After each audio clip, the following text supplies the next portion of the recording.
What's up, everybody? This is Matt Mandu from Headwaters Adventure Company, back again with a fishing report, and it was a tough weekend. As you probably know, we've got snow and rain and more snow and rain coming. We've got 2 days of nice weather, but everything that I'm about to tell you is going to be different for the next couple of weeks just because of all the water that we've got pushing in. As you probably know, a lot of things are flooded. The river is incredibly brown, depending on where you are and what you're doing.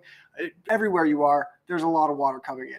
So with that being said, things aren't going to be quite how they were this past weekend, but give you an idea as the water starts clearing up, and even with some of that dirty water, how you might be able to go out and catch some fish. Because if you're like me, you're itching to get out. I got out once this weekend, but man, I want to go catch a bass. We went trout fishing on the Sacramento River, took out the drift boat, which I acquired a couple months back. Finally had enough nice weather, at least no wind, to go do it. We've been going out in the rainy, gloomy weather, and the bite has been pretty good. So in the rainy, gloomy weather, there's a bug called a baetis. It's a mayfly that hatches. So in the time where we have snow and rain and overcast, that's the best time to throw those patterns. There's also trout spawning. There's pike minnow spawning. There's a lot of food in the water, and with the clarity down a little bit, that, depending on who you ask, will help or hurt your bite. Because the clarity's down in the river a little bit, they aren't going to see quite as well, so they can take different baits that they might not normally if they had a better look at it. But with that being said, the baetis are itty bitty tiny things, and they have a hard time seeing them. So usually what we're doing with the fly fishing is going to be big bug, usually black, especially in the darker water because it silhouettes really well. I've been running a bead below that, a larger bead, the 10 millimeter in a yellow, again, because it's bright, and then my little bug. And we've been catching them on both the bead and the little bug. When we went out this past weekend, though, my girlfriend was the only one to catch a fish, and me and my buddy were both fly fishing. She's like, I'm going to pick up my spinning rod and try this spinner. And I think it was about 2 casts later, she hooked into her first ever trout, about 21, 22 inches, which is a heck of a way to start. So, a little spoiled now, but she caught that one on one of my favorite colors around here. If you trout fish in any of the creeks, the rivers, anywhere, I haven't thrown it much in the lake, but the creeks go throw this color. It's the gold blade, black body, and a size 6. This one is a size 4, which does work for some of the smaller creeks. And this one actually has scent on it too. You can see it's stinky garlic, although I believe it's backwards on your screen. So there are some scented ones, which with the darker water is not a bad way to go, just to give them a little extra something to follow. But in this darker water and with the overcast weather, the blade adds flash, vibration. They have a way to find it. When you're using something more natural, especially if it's unscented, they're going to have a harder time finding your bait. So something that does vibrate or something that does have scent, even roe, worms, put some smell on it, it's going to help your catch a lot, especially bass, trout. It doesn't matter what you're fishing for. In the darker water, things get harder. Dark, cold water is hard to fish. Some of the other options that I definitely suggest are yellow patterns. So again, the pike minnow are starting to spawn. So there's a silver blade and a yellow body and a yellow blade, yellow body. Those are both great choices while the fish are keyed in on yellow. And again, in that darker water, yellow is very visible and you have the vibration. So if the fish can't see their normal forage, they're going to hone in on whatever they can eat at that time. Something's coming by. It's the right size. I can feel it. I can see it. They're going to take a swipe at it. The other ones that I really like, and again, overcast days, we're sticking to more gold and bright colors, but the blue foxes, that's a size 2 and a size 3. Definitely pinch your barb. The size 3 does come with a single hook. And you know what? I am a fan of single hooks, but not the one that comes with this. When I did try to change this out to a single hook, I started poking fish in the eye every time I got bit. So I do like single hooks, not particularly this Siwash hook that they come with it. I think it's a little large, but the gold's a great way to go. The Vibrex, it puts out extra vibration in there. And then, like I said earlier, with the black bug in the dark water, same thing goes with the black spinner. It's going to silhouette really well. They're going to be able to see that something is there, and they're going to feel the vibration and take a whack at it. So if you're fishing in the river, if you're fishing for trout and the visibility is poor, add some scent, add something really dark or something with vibration, and you should be able to get bit. Moving on, we got a little insight at Whiskeytown. I've got a friend that's been getting out there pretty regularly in search of kokanee. Generally, on a warmer year, kokanee are starting to eat by now. So something that's incredibly popular is hoochies and wiggle hoochies. They just look like little squids. This one's got a bill, which puts a little bit of wiggle into it like a crankbait. And then always, always, always, you're throwing a dodger, add a little flash and flare to it. And these are UV, so you can charge them in the sunlight or with a UV light. And when you put them in the water, they glow. The fish can see the UV light. But he has caught no kokanee. So what I'm getting at is over in Whiskeytown, there's a bunch of trout that are really catchable right now, and giant pike minnow and bass. He hasn't been catching any kokanee, but he's been catching bycatch quite a bit. And over at Oak Bottom Marina, he was saying there's lots of small sunfish, little bluegills, little ears, things like that, probably even a little bass. But the trout that he caught, he took home to eat. And when he looked inside of them, they were full of little sunfish. He also caught bass. He also caught pike minnow, everything but what he's going for. But there is some good fishing to be had out at Whiskeytown right now. If you want to catch some trout, pike minnow, I don't discriminate. Anything that's willing to bite and tug is a great fish in my mind. And I tell this to everybody I see, pike minnow, they get very big. And if you can get one that's over 12 pounds or right at 12 pounds, you will have the new record. So if you want to have a plaque and a record that nobody cares about, go out to Whiskeytown, because I've seen some that were probably pushing 20 pounds in there. There's definitely records. Same thing at Shasta. There's pike minnow all over this area. And again, if you want to have a record nobody cares about, go catch a big one. So, they're fun fish. They hit like a truck. They don't fight particularly hard. I am going to go to my phone real quick just to see one of our reports from our team members, James Robertson. He fished at Folsom this past weekend. There is a tournament coming up with, I believe it's Yakka Bass at Folsom. And the tournament's going to be tough. From everybody that I've talked to, is the bite is not great. The water's coming in, they're letting water out, there's current through the whole lake, there's debris through the whole lake. The water's still cold. I think he said it was 45 degrees. He said the visibility still around 10 foot, so it's manageable. But these fish, instead of being able to spawn like they want to, they're thrown for a loop with this weird weather, just like we are. So instead of being piled up, instead of being on, coming into spawning areas, they're still holding in back in deeper water. They're kind of on offshore islands, kind of staging in spawning areas, like pre-spawning areas. So deep drops and cuts before coves. They want to make their way to that shallow stuff, but they have not committed to going shallow yet. They're still more towards the main lake. As far as catching them, I know James Robertson, he did not catch any. He said he threw everything in his tackle box and didn't even get a bite, which we've all been there. That's a tough day. And sticking that out and trying to figure out what the heck will these fish eat, it's frustrating. But sometimes the fish just don't eat, but always is when you go out there, somebody's going to catch them. So you have to go out and try. He went the next day to Campfire West to redeem himself, and he said that lake is completely full. There's lots of submerged trees. Water temperature is also 45 degrees, but 3-foot visibility. And if you know anything about Campfire West, there's quite a few fish in there, lots of spotted bass. But again, they fish deep, they fish shallow with no luck. They threw spinner baits, thinking they'd get crushed through the trees, but that didn't work either. And I talked to him after this, and with a spinner bait, especially in that darker water and especially in that colder water, you want to fish it very slow. I was able to, about a month ago when it was cold, fish it out at Whiskeytown deep. And when you're fishing a spinner bait deep, you want to fish it very, very slow. I want to be ticking the bottom. I want to be hitting something. And then when I do feel something, some obstruction, I want to give it a little pop, something erratic, and that's where they're going to react and hit it, because they are definitely not going to chase things down right now in that 45-degree water. Your presentations need to be slow, and in dirty water, definitely use something that's going to stand out. And I don't mean something gaudy like a chartreuse or a yellow. Not to say that couldn't work, but generally black. Black is always going to be a natural color no matter where you are, no matter what you do. If you know anything about how the light penetrates the water, especially in deep water, after you get past 20 or 30 feet, black is just a shade of gray.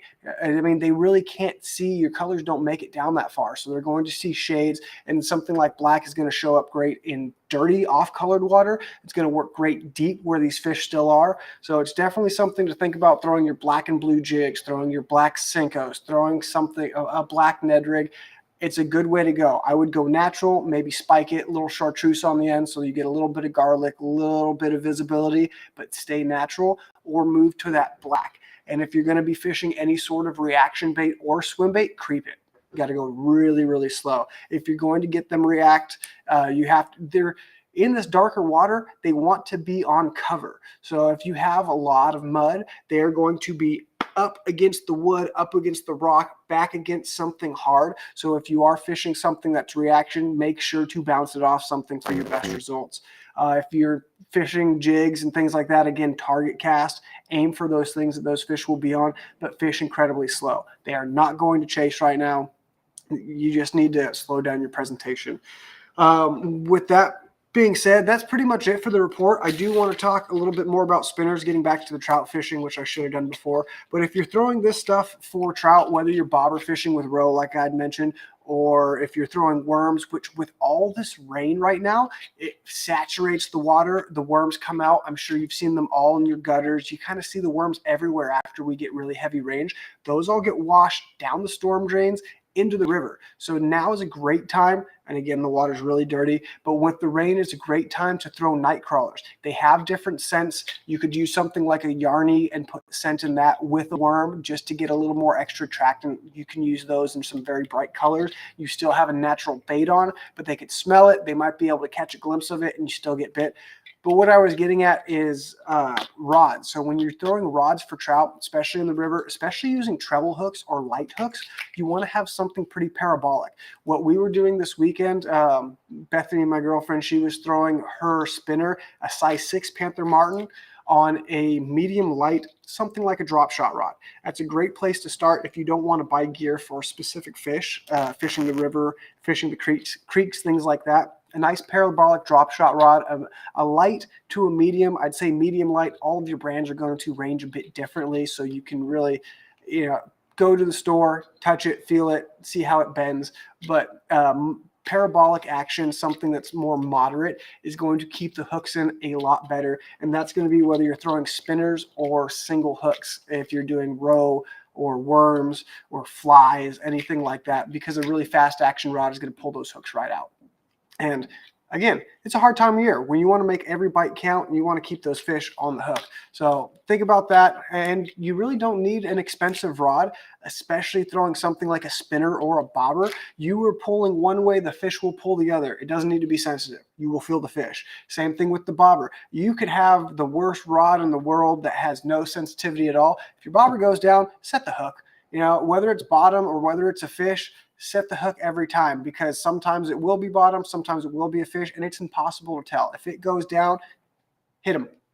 So that's about all I got for you this week. I don't know what's going to be happening with the rain. I know the Folsom tournament's coming up, and then our fishing meetup is going to be this weekend on Sunday at Lake Berryessa.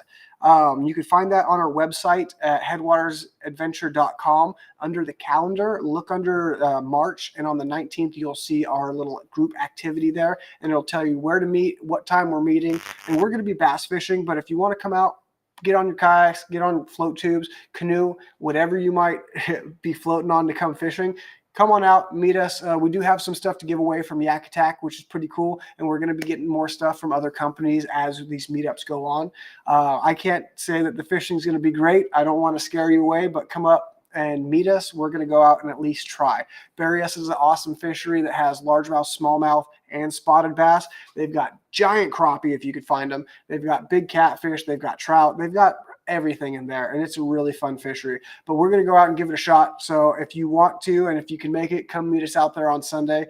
And if anybody's got any questions, please send me something in the chat. I see there's only 3 of you on there right now. So let me know. I'm going to be on for a couple more minutes just to see if anybody's got a question, comment, or concern. And yeah, we'll go. I'm sure everybody just like me is feeling the itch. I want to go throw something fun so bad. I'm tired of dragging stuff. I don't want to drag a drop shot or a Ned rig or a Nico rig. I want to throw the crankbait. I want to throw the spinner bait. Man, I like fishing a jig, but I want to fish it fast. So if nobody's got anything they want to talk about, I will see you next time. And hopefully I see you guys this Sunday. So until next time, stay fishy, my friends. And if you've seen that on Instagram, I think they stole it from me.